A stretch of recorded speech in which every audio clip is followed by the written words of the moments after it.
আসসালামু আলাইকুম।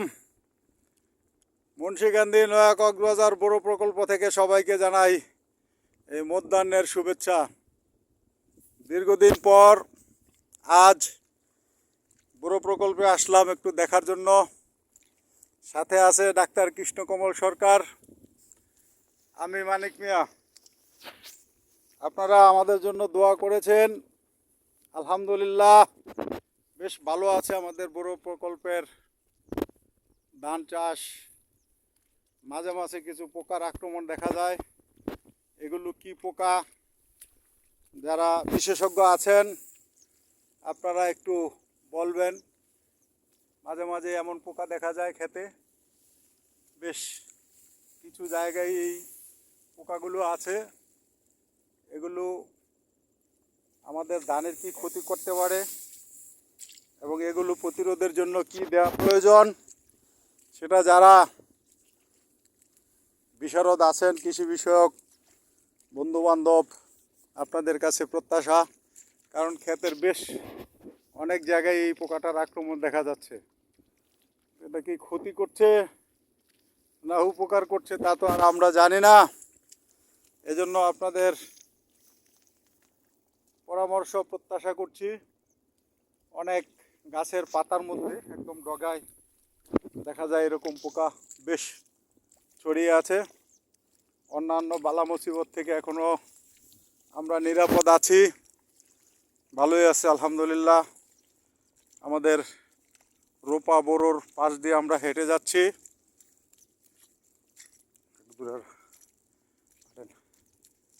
দেখা যাক, রোপার পরে আমরা যাব আবার আমাদের বাইন খেতে, যেখানে বোনা হয়েছিল হাইক্রা ধান আর বড় ধান। তবে চিন্তার বিষয় এই পোকাটা। আপনারা যারা উদ্ভিদ বিশারদ আছেন কৃষি বিষয়ক, তারা একটু এই বিষয়ে আমাদেরকে পরামর্শ দেবেন, অনলাইনে অথবা অফলাইনে। অনেক গাছের আগাতেই এই পোকাটা দেখা যাচ্ছে। প্রতিটা গাছে, এমনও গাছ আছে যেখানে একই সোপায় দুইটা পোকা দেখা যাচ্ছে। যে এই একই গাছের মধ্যে দুই পাতায় দুইটা পোকা, এমন জায়গায় জায়গায় অনেক পোকা আছে।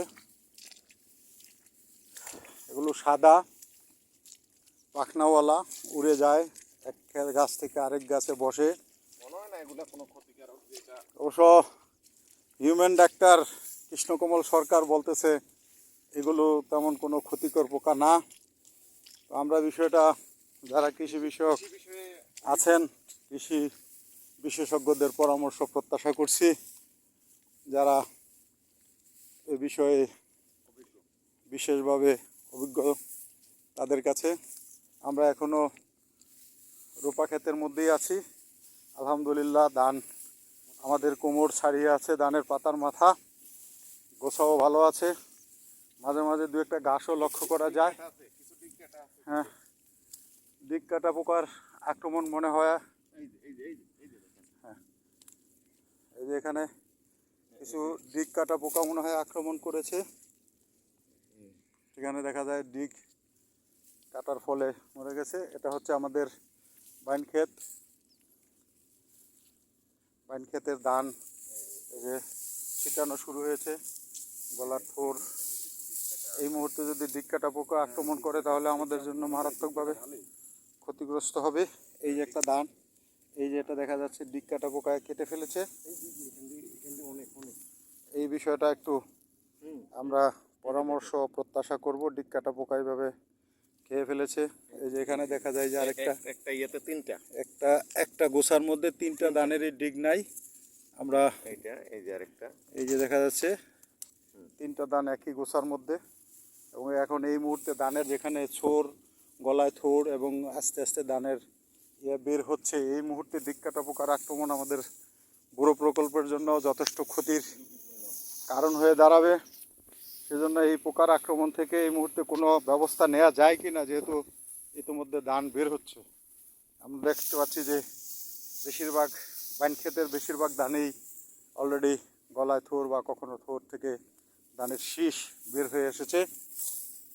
যে ধানের শীষ মানুষের এটা অনেকের খুব মনের প্রতীক। সেই ধানের শীষ আমাদের ক্ষেতে এখন দেখা যাচ্ছে। আমরা ক্ষেতের প্রায় উত্তর প্রান্তে, দক্ষিণ প্রান্ত থেকে উত্তর প্রান্তের দিকে চলে এসেছি। কচুরিপাড়ার আক্রমণ থেকে জাল দিয়ে প্রোটেকশন দেওয়া হয়েছে, সেটা আমাদেরকে কিছুটা হলেও রক্ষা করেছে। এইখানে যে কোনো কারণে হোক, এইখানে সার বা মাটির উর্বরতা কমের কারণে এই জায়গাটায় কিছুটা ধান দুর্বল কম হয়েছে, বা ধানগুলো তেমন একটা গোছা হয় নাই।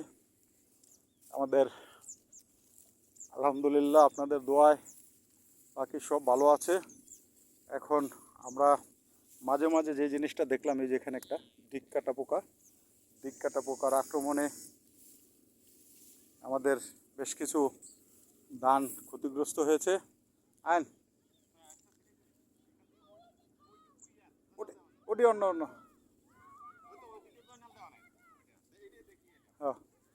তো আমাদের রোপা ধানগুলো বেশ ভালোই আছে। বাইন ধান ইতিমধ্যে গলায় থোড় চলে এসে শীষ বের হচ্ছে। আপনাদের সবার আমন্ত্রণ রইল, চৈত্র মাসে যখন ধান আহরণ করা হবে পাকা ধান, তখন সবাই আসবেন। বোরো ধানের মিষ্টি মার, যেটাকে ফ্যান বলে, মিষ্টি মার দিয়ে বোরো ধানের ভাত খাওয়ার আমন্ত্রণ রইল। পাশাপাশি আমরা এবার পয়লা বৈশাখের বৈশাখী উৎসব এই বোরো ধানের চাল দিয়ে সকালবেলা পান্তা ভাত দিয়ে এখানে উদযাপন করব। সেই বৈশাখী উৎসবের আগাম দাওয়াত রইল সবার জন্য। আর কৃষি বিষয়ক যারা অভিজ্ঞ আছেন, কৃষি বিশেষজ্ঞ, কৃষি কর্মকর্তা, তাদের দৃষ্টি আকর্ষণ করছি, আমাদেরকে পরামর্শ দিয়ে সহায়তা করবেন। দিক কাটা পোকা আর হচ্ছে এই যে সাদা যেই পাখাওয়ালা পোকাগুলো আপনাদেরকে ভিডিওর মাধ্যমে দেখালাম, সেগুলো থেকে নিষ্কৃতি পাওয়ার কী উপায় আছে। মাঝে মাঝে ইঁদুরের আক্রমণ আছে, সেটা এখনও সহনীয় মাত্রায়।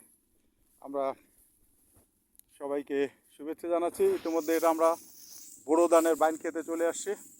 বেশ ইতিমধ্যে শীষ বের হয়ে এসছে। এখানে এই ধানের শীষ বের হয়ে অলরেডি ধান বের হচ্ছে, কিন্তু এখানে একটা বিষয় লক্ষ্য করা গেছে যে ইঁদুরের আক্রমণ আছে।